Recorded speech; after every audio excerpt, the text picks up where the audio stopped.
What happens when a CEO trades his corner office for a hairnet and a plastic apron?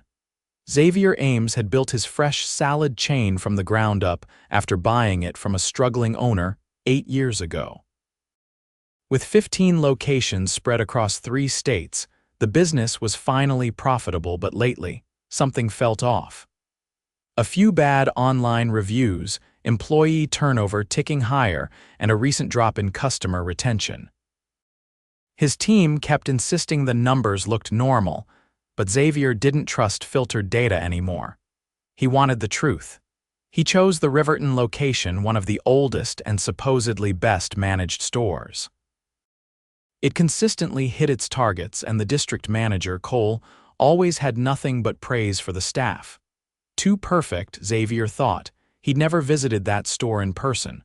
No one there had ever met him. Most of the frontline staff didn't know what he looked like, especially after he'd shaved his beard and dyed his hair darker for the undercover role. He signed up as Illy, a new hire from out of town. His backstory: just moved from Kansas, looking for steady work. And thanks to a few favors from HR, his paperwork slid in clean. His first shift started on a rainy Monday. The store buzzed with lunchtime rush.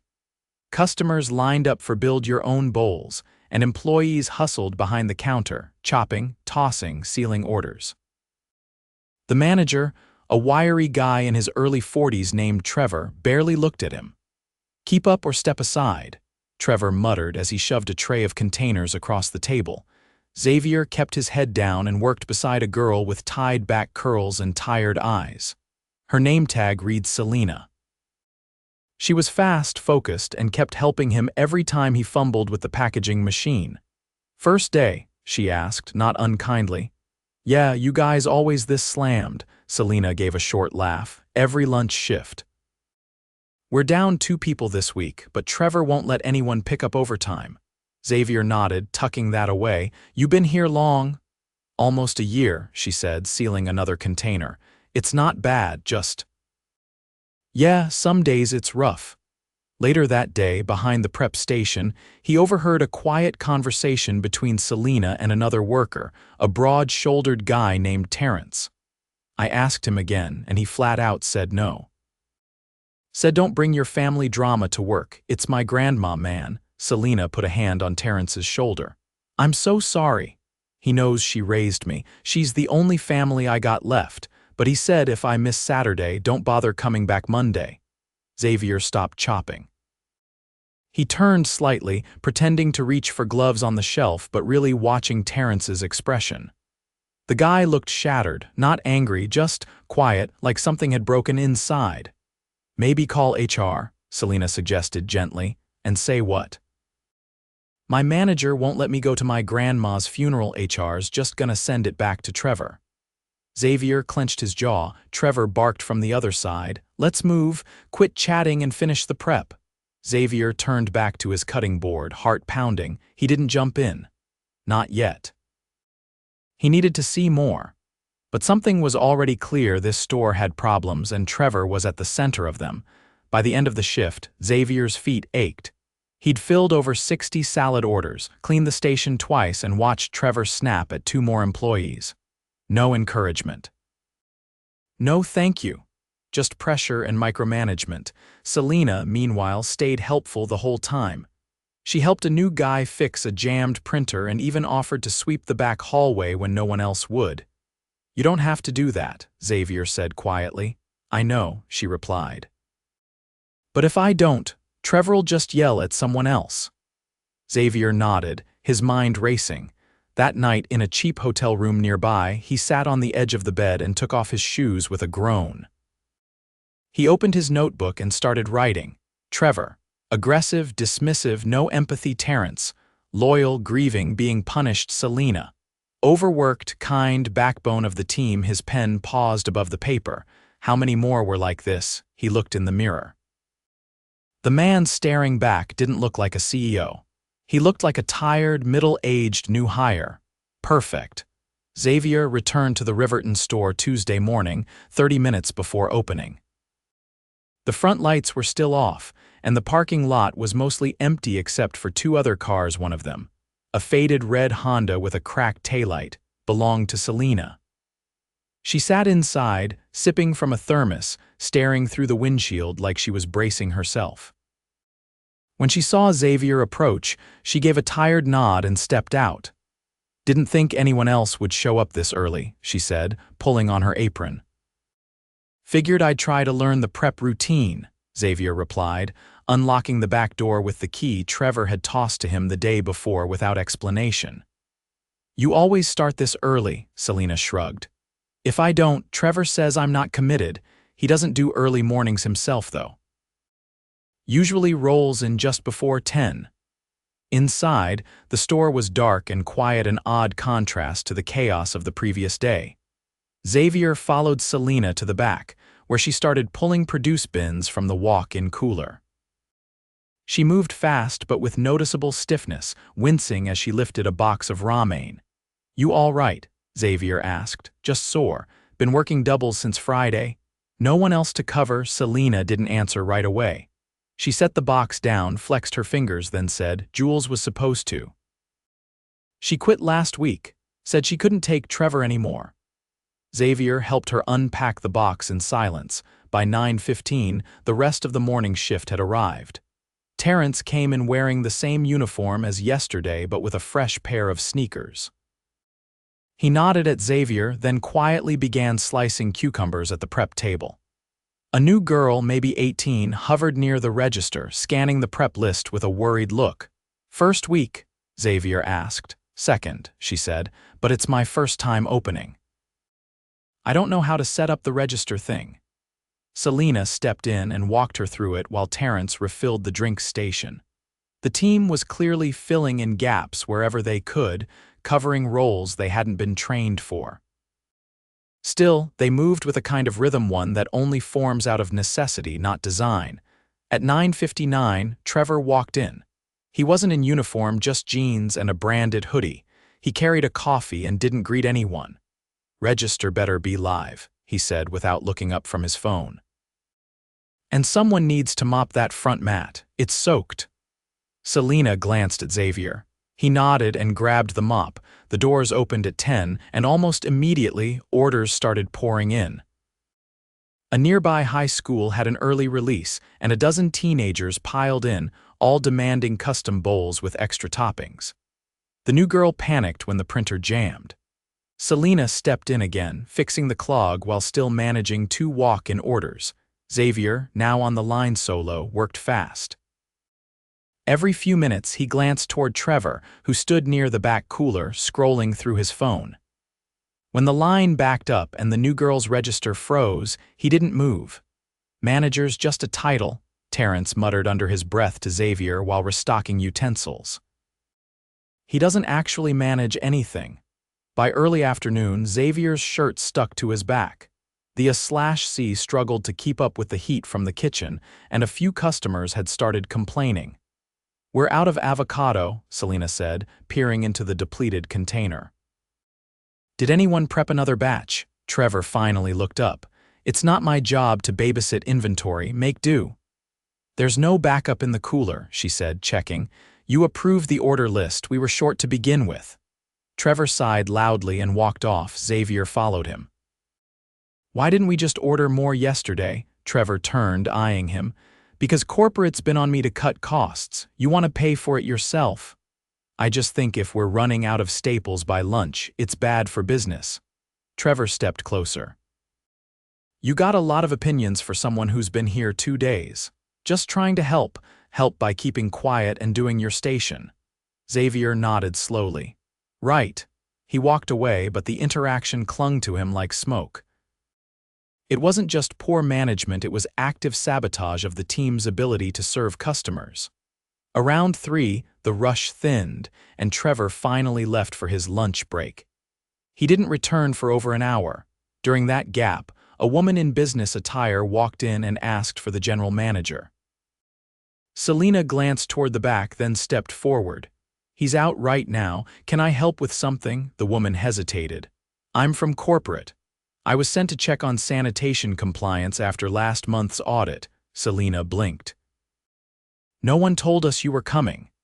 It was meant to be unannounced." Xavier watched as the woman Lana, according to her badge, began inspecting the prep areas. Within minutes, she found 3 violations: expired dressing packets, improperly labeled containers, and a sink with no paper towels stocked. "You're the shift lead?" she asked Selena. "No," Selena said quickly. "I'm just a line worker." "Then who's in charge?" Trevor returned at that moment, sipping from a smoothie and looking mildly irritated at the sight of Lana. "Didn't know you were coming," he said. "You didn't return my emails," she replied, "so I came myself." She walked him through the violations. Trevor barely responded, only nodding occasionally and claiming he'd delegated out. When she left, he turned to Selena. "Why didn't you top off the sink station?" "I did." "This morning," he pointed a finger at her. "Then you didn't check it again. You want us fined?" Selena's mouth opened, then shut. Terrence stepped in. "That's not on her. We all had our hands full. You weren't even here." Trevor swung toward him, eyes narrowing. "You want to talk about where I was? You trying to get written up?" Xavier stepped between them, voice calm. "Maybe we can just fix the issues and move on." Trevor scoffed. "Look at you, playing peacekeeper. You think that makes you management material? I'm not trying to be anything. Just doing my job. Then stay in your lane." Trevor walked off again, muttering something under his breath. That night, as the team closed down, Xavier helped mop the floor while Selena restocked napkins. Terrence took the trash out back. The new girl had already clocked out, her hands visibly shaking after the long shift. "Why do people stay?" Xavier asked quietly. Selena looked over. "Some don't, most just need the paycheck, some of us. We're hoping it gets better." He nodded, then asked, "If you could change one thing here tomorrow, what would it be?" She didn't hesitate. "Respect. Just one day where we felt like people, not machines." Xavier didn't reply. He just kept mopping. Back in his hotel room, he didn't write anything in his notebook. Instead, he sat on the edge of the bed, staring at the wall. The problem wasn't just Trevor's behavior. It was the silence around him. The way everyone had adjusted, normalized it. The way corporate, despite inspections and metrics, hadn't seen it. But now he had. And he wasn't going to stay silent much longer. By Wednesday morning, Xavier had seen enough. He didn't sleep much the night before too much played on loop in his head. Trevor's outbursts. Terrence's quiet fury. Selena holding everything together while being treated like she didn't matter. He'd planned to stay undercover through the week, but something in him cracked yesterday. The moment Trevor blamed Selena for a corporate violation he caused himself, it stopped being a fact-finding mission. It became personal. He showed up at headquarters by 8. His assistant, Lydia, was waiting with a folder of internal reports, eyes wide when she saw him still in his employee uniform. "You want the full team looped in?" she asked, leading him through the glass-walled corridor toward the executive conference room. "Just Cole for now," Xavier said. "I want his story before he knows what I saw." Cole arrived 20 minutes later, sipping from a branded tumbler and flipping open his laptop like he didn't have a care in the world. His polo was freshly pressed, his demeanor polished as ever.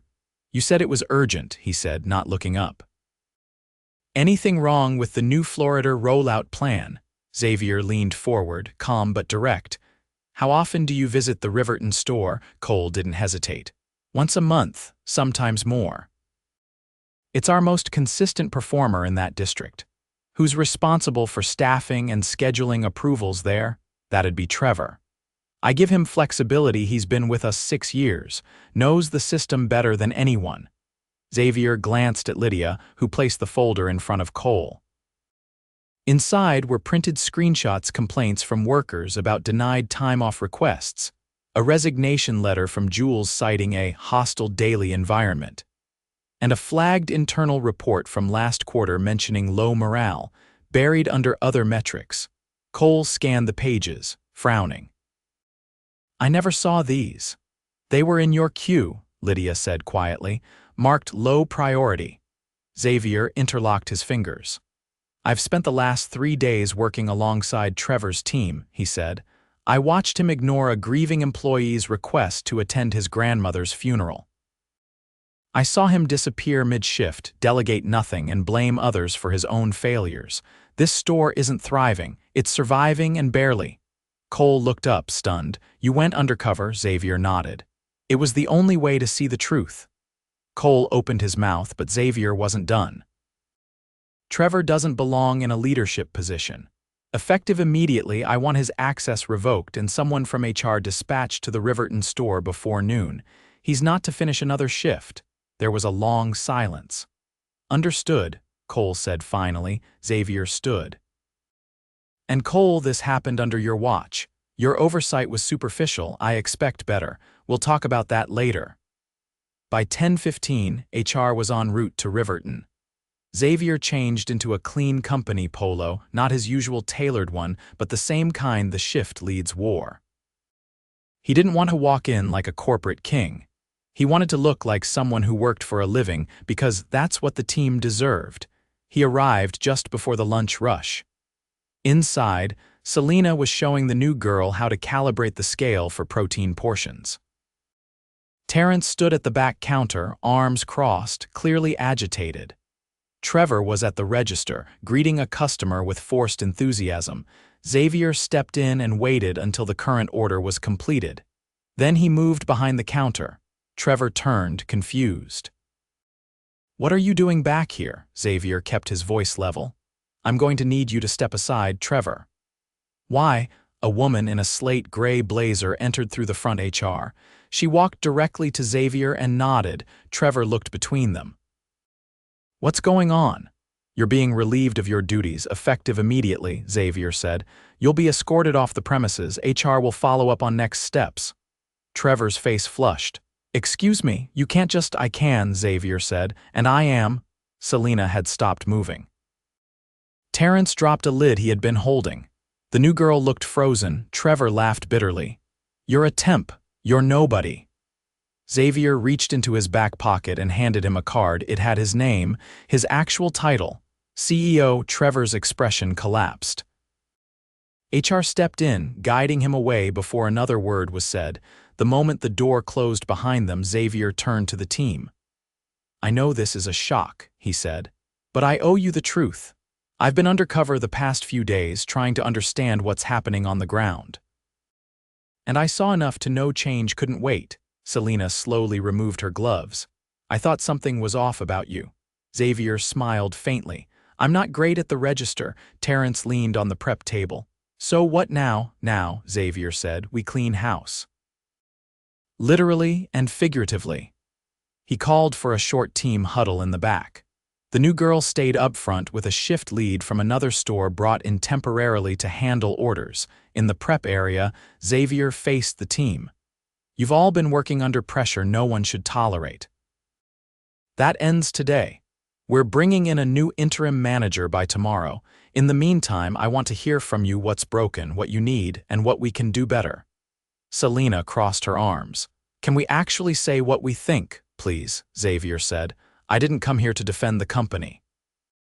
I came to fix it. Terrence stepped forward first. I've been here almost 2 years, never called out once. When my grandma died, I didn't ask for much, just enough time to go to her service. I got told to choose between my job and my family. Xavier nodded. You should never have had to make that choice. You'll be fully paid for the time you need, and I'm sorry for what happened and for how it was handled. Selena spoke next. We've been covering shifts with barely enough people. Every time someone quit or called out, the rest of us just had to absorb it. No extra hours, no appreciation. That stops here, Xavier said. We'll be hiring immediately and you'll get paid bonus shifts if you choose to pick up extras while we transition. The youngest team member finally spoke up. I almost didn't come back today. Yesterday I cried in the walk-in. I thought it was just me. It was never you, Selena said gently. Xavier looked at her. You've been holding this store together. You trained people, covered absences, managed customer complaints, and you did it because you care. Selena shrugged slightly, not used to being seen. I just didn't want anyone else to get yelled at. He turned to Lydia, who had arrived moments before with his laptop. Effective now, Selena's promoted to assistant team lead. Pay bump, benefits adjusted. We'll get you formal training, but it's clear you've already been doing the job. Selena blinked. I didn't ask for that. You earned it, Xavier said, and I need people like you to help rebuild this place. The team broke for a short reset before the lunch crowd returned. Xavier stayed on the line, helping prep ingredients and run orders. The atmosphere, though still tense, had shifted. There was no laughter yet, but there was breathing room. No one flinched when someone walked by. No one whispered nervously anymore. At 4, before heading out, Xavier pulled Terrence aside. Take the rest of the week, he said. Full pay. If you need more time, say the word. Terrence looked genuinely stunned. You didn't have to do this. I did, Xavier said, and I will keep doing it, for every store, every team. This isn't a PR fix, it's the beginning of something better. Terrence nodded and left through the back. Selena approached as Xavier gathered his things. You're not staying, I'll be back, he said. But this next step, it's yours, I trust you, she exhaled, a little steadier than before. Then I'll make sure it's worth that trust. Xavier stepped outside into fading daylight, the door shutting gently behind him. It wasn't fixed, not yet, but it was no longer broken in silence. And that was a beginning. The following week, Xavier returned to the Riverton location, but not undercover. This time, he wore a plain gray company polo and jeans, no name tag. He didn't walk in with a clipboard or a camera crew, just a quiet presence and a notebook in his back pocket. By now, word had traveled through the region. Other store managers were asking questions. Some were nervous. A few, according to HR, had already preemptively resigned. Xavier didn't mind. If they'd been running their stores like Trevor had, they were doing the company a favor. At Riverton, the mood was different. Not cheerful, not yet, but stable. The air didn't feel like it was holding its breath. Selena was at the register, helping the new girl. Her name was Kayla. He'd finally learned to navigate a tricky customer order. She handled it with calm, stepped aside when needed, and kept the line moving. Xavier waited until the lunch rush eased before pulling Selena aside to the back office. It was the first time she'd been in there without feeling like she was about to be reprimanded. You're settling in, Xavier said, glancing at the schedule she'd posted on the corkboard. It was handwritten, color-coded, and included coverage notes in the margins. I'm trying. Still learning the admin stuff. Payroll's a beast, she said, not apologizing for it. That's why we brought in support from HR. You're not expected to know everything overnight. Selena hesitated, then asked, Is this permanent, the role? Xavier leaned back in the chair. It is if you want it. I don't hand out promotions just to patch holes. I do it to build trust. She nodded, processing that. I want to keep it, she said. But only if you're okay with some changes. Real ones, go on. Cross-training. Right now, people are stuck in one role, prep, register, line. It burns them out. I want to rotate positions during the week so nobody dreads the same post every day. Xavier considered it. You'll need to build in spare time for training. I've already blocked it into the schedule. I split people into pairs. They'll shadow each other on the quieter days. He gave her a slow nod. What else? We need a formal break system, not just take it if you can. I want timers, alerts, non-negotiable. If someone's been on their feet for 5 hours, they sit. Even if it's just 10 minutes. We'll need to adjust shift lengths. I already did. Xavier smiled faintly. You're not leaving much for me to fix. Selena shook her head. You did the hard part already. You listened. He stood and offered his hand. She shook it, grip steady. I'll be back in 2 weeks, he said. Whatever you need in the meantime, you have direct contact with Lydia, no more gatekeeping. As he stepped out of the office, he spotted Terrence at the prep counter, assembling a catering order with Kayla. They handled it together with practiced ease. Terrence caught Xavier's eye and gave a nod, not one of gratitude, but recognition. Like equals, Xavier walked over. How's your week been? Terrence wiped his hands on a towel. Quieter, still busy. But the kind that makes sense. Kayla added, he taught me how to slice cucumbers without killing the blade. She was hammering them, Terrence said, deadpan. Kayla laughed. Xavier watched them a moment longer. I heard about the funeral, he said quietly to Terrence. I hope it brought you some peace. Terrence didn't look away. It did, and coming back here didn't feel like punishment this time. Good, anything you need, I'm listening. Terrence thought for a moment. We've got the right people now, we just need to keep them. That means raises, real ones. Not just pizza parties and promises, Xavier nodded. We're working on a new pay scale, performance-linked, transparent. Terrence didn't smile, but he gave a satisfied grunt, then I'll keep showing up. That afternoon, Xavier sat with Lydia at a nearby cafe. The spreadsheet open on her laptop was filled with notes from store visits across the region. Riverton was now marked stabilized. What's next? She asked. We audit the other 14, quietly, same method. Any store with more than 3 unresolved complaints in the last 90 days jumps to the top. And the district managers, they'll be meeting with me one-on-one, starting tomorrow. She closed the laptop. Some of them won't make it through. Then they shouldn't. Xavier took a sip of coffee and looked out the window. Across the street, a young couple walked by holding salad bowls from Riverton. One of them laughed, pointing at something on the lid. The other nodded, eating as they went. It was a small thing, but real. Later that week, when the new regional hiring policy rolled out, it included mandatory leadership evaluations every 6 months, anonymous employee feedback built directly into manager performance scores, and a written commitment to zero tolerance for retaliation or denial of legitimate time-off requests. HR had rewritten the handbook language. Legal had reviewed every clause. At Riverton, the changes were already showing. A second assistant had been promoted internally, giving Selena breathing room. Cross-training was in full swing. 2 new hires had started, and one of them had come from a competitor after hearing that something had changed at Riverton. Xavier visited once more before the end of the month. This time, he didn't go behind the counter. He sat at a table near the window, eating a bowl with grilled tofu and spicy tahini. The flavors were better than he remembered, or maybe he was just tasting it differently. Selena spotted him on her way to the back. She didn't wave, just lifted her chin a fraction like a signal. He returned it. As he stood to leave, he passed Kayla manning the register. She was training someone new, a guy in his late 20s nervously tapping the screen.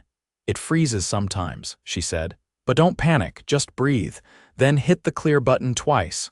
The new guy nodded. Xavier paused. You've come a long way, Kayla smiled, not missing a beat. Good trainers. He stepped outside into the late afternoon air. The sidewalk felt steadier than it had a few weeks ago. Maybe because he'd finally remembered what leadership was supposed to feel like, not control, not distance, but presence. Accountability. Respect. He walked to his car, turned on the ignition and let the engine settle. Just before pulling out, he opened his notebook. Only one line this time. The work isn't done, but now it's being done right.